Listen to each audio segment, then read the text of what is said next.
In this episode, we take a look at the bebob micro cinema batteries.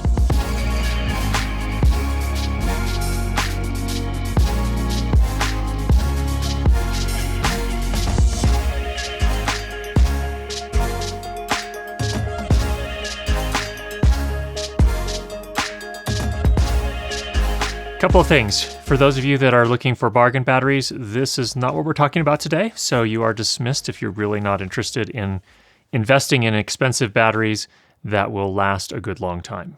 Or if you're just interested in learning what features a more expensive battery has, stick around. Now, for those that are curious, we are recording with a new recording setup here. The microphone is the RODE NTG5 shotgun microphone, which is a highly anticipated kind of, I think it's about a $500 microphone, including the shock mount and all the other accessories that you need, including even a furry wind cover. So we'll be reviewing that here in the next couple of weeks, and we're recording that into the Zoom F6 audio recorder, which is sitting just right here. And we're recording in 32-bit float mode. So for those that are curious about that, here's a sound sample for you on that front. So first of all, who is bebob? Well, they're a German company. They've been around for 20 years. And let me just kind of run through the pros and cons on these batteries. First of all, they are tiny in size. That is the first thing that really strikes you when you see these. Here's an example where we compare it to a similarly spec'd battery from Anton Bauer. Now, some would argue that the Anton Bauer battery has built into it sort of a honeycomb structure that spaces the batteries out a little bit more and helps them to breathe and manage heat a little bit better. That may or may not be an actual benefit, I don't know, but they are definitely larger. Now, this is a case where this can make a big difference, especially if you're traveling. Now, these batteries can travel, so they're going to be FAA approved in the United States, of course, certainly the 45 and the 90, but also in most cases, most airlines will also allow you to carry on the 150. They come in both vmount and Anton Bauer Gold Mount. So here, for example, we're using Anton Bauer Gold Mount because that's typically what I use.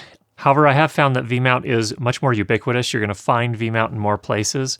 So I would say about the different mounts that vmount is more ubiquitous, and you can probably find some that are a little bit less expensive.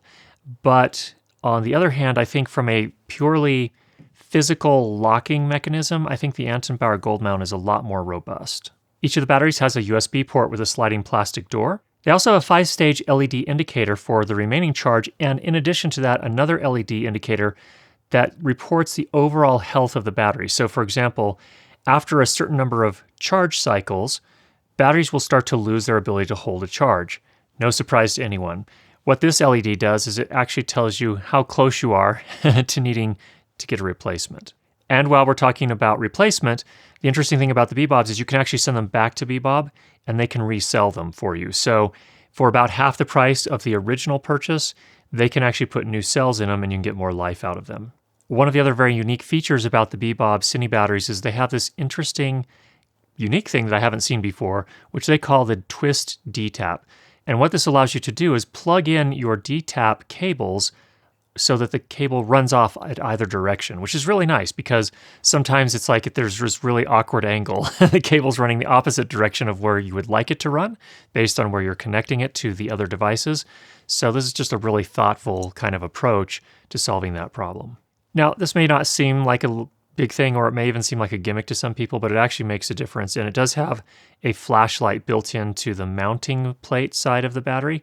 That can be used for a variety of things. So if you're working on a dark set in studio, for example, that can just be used as a general purpose flashlight, which is really nice. This can also be very helpful on a dark set. So if you're trying to get the battery mounted on the plate, the light actually shows you exactly where you need to line it up and get it in and get on with your job.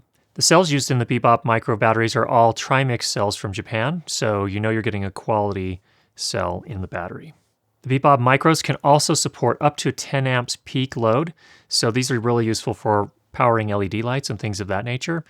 A lot of other cells won't sustain that or even provide that for a short period of time, and so they can't necessarily power things like LED lights, so that's an important feature as well.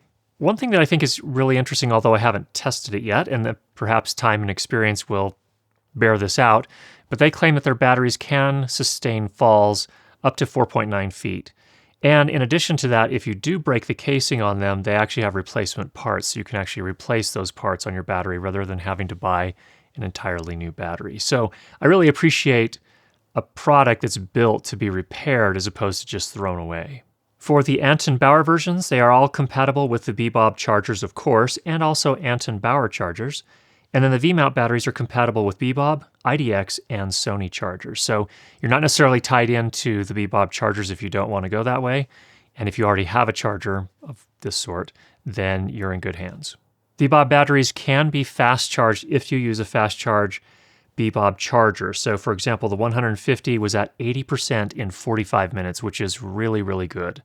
That's a pretty fast charge. So things are looking good on that front. And that can be really helpful on sets and on long days where you're constantly charging one battery while you're burning down another one. So we've run into that on a number of shoots that I've been on where we were kind of in a tight spot because we were working with some batteries that didn't fast charge. And so we threw them on a charger as soon as we took them off the camera, but they weren't necessarily ready when we had burned through the other battery. So there was a little bit of waiting. And when you've got an entire cast and crew waiting, that is not a good thing.